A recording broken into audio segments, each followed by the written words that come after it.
Hey, what's up guys? Welcome to another Battlefield 3 commentary. In this one we're going to be discussing the next generation of consoles and the feature of backwards compatibility. And by the way, about the next generation of consoles, they aren't out yet. You know, that's obvious, right?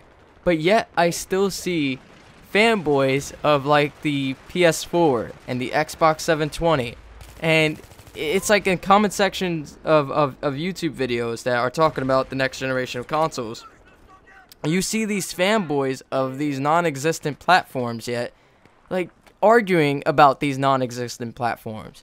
And, like, they're bringing, you know how, with the current generation of consoles, PS3 and Xbox 360, people have them so they can, you know, at least bring up a point in a fanboy war. Even though all fanboy wars on, you know, whatever it may be, is just silly. Because to think that what you like should be what everybody else likes is just, it's arrogant and it's ignorant. But it's like these guys are bringing up these like make-believe facts about these non-existent consoles and they're arguing like that. It's just, it's something that I don't get. You know, maybe they're younger and they're just, you know, trying to defend whatever, like, their current generation platform. Like, they're trying to actually defend their PS3 because they know that in the future they're going to be getting the PS4, so they're, you know, like, they're defending Sony because they know that they're going to get the PS4 instead of the Xbox 360 because they have the PS3. And, you know, they're all fanboyish, so they don't want to go to, quote-unquote, the other side. But anyways, I just found that silly. You know, I saw that in other YouTube videos, and I just sat there in awe at the stupidity that I saw in the comment section, which, you know, is usual on YouTube. You're gonna see stupidity in the comment section all the time on YouTube, and sometimes, like, most of the times when I see that stupidity, I'm just like, it's YouTube. But sometimes it really does stop me in my tracks, and it baffles me at the stupidity that I see. But anyways, backwards compatibility, I know some of you guys out there don't know what this is. Some of you guys may know what it is, but don't know the name of it.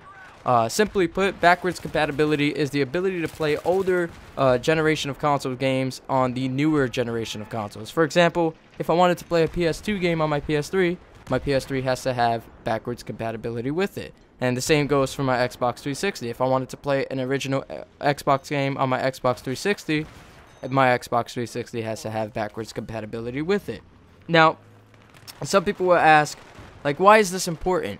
Why not just, you know, play your PS2 game on your PS2, or play your original Xbox game on your Xbox?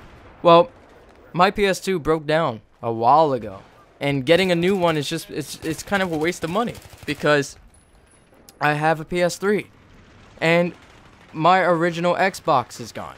Getting a new one is a waste of money because I have an Xbox 360. You know, I'm not gonna just get a new PS2 or a new Xbox to just play like maybe 1 or 2 games that I might have for it.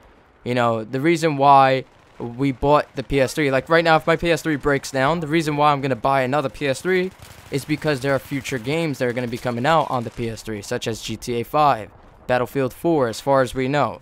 You know, that's the reason why I get the PS3, again, if it breaks down, and the same goes for the Xbox 360. But to get a PS2 again, or an original Xbox just for those 1 or 2 games, it makes no sense. It's a waste of money. So that's why backwards compatibility is important.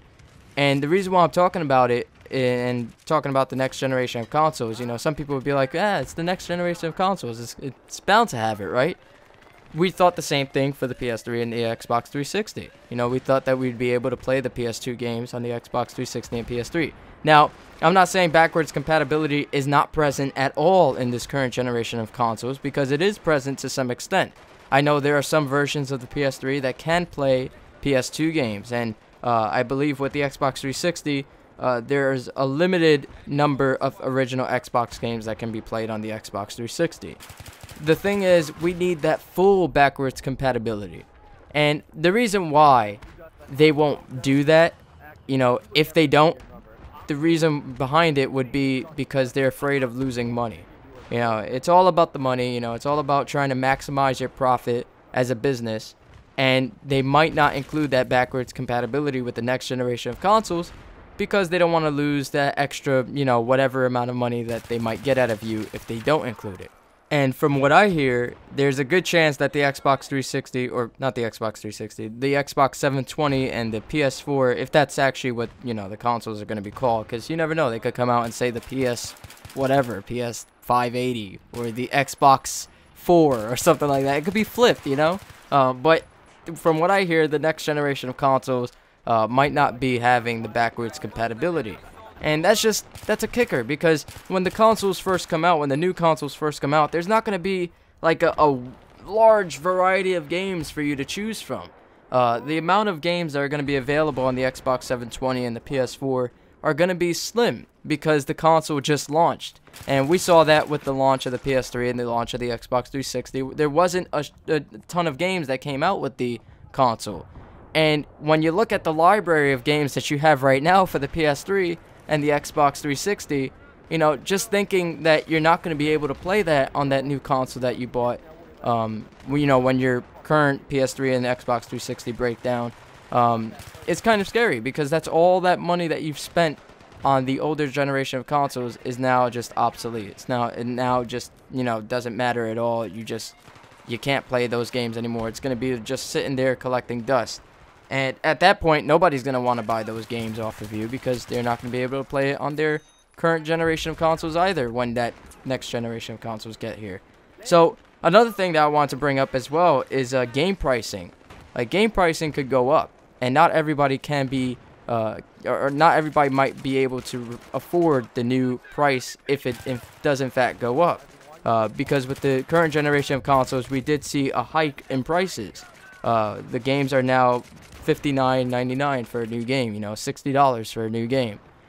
We could see a hike to $70 per new game, or even $80 per new game. I'm guessing that it's going to be $70 for the new games for the next generation of consoles. If it's $80, then that's a pretty steep jump there.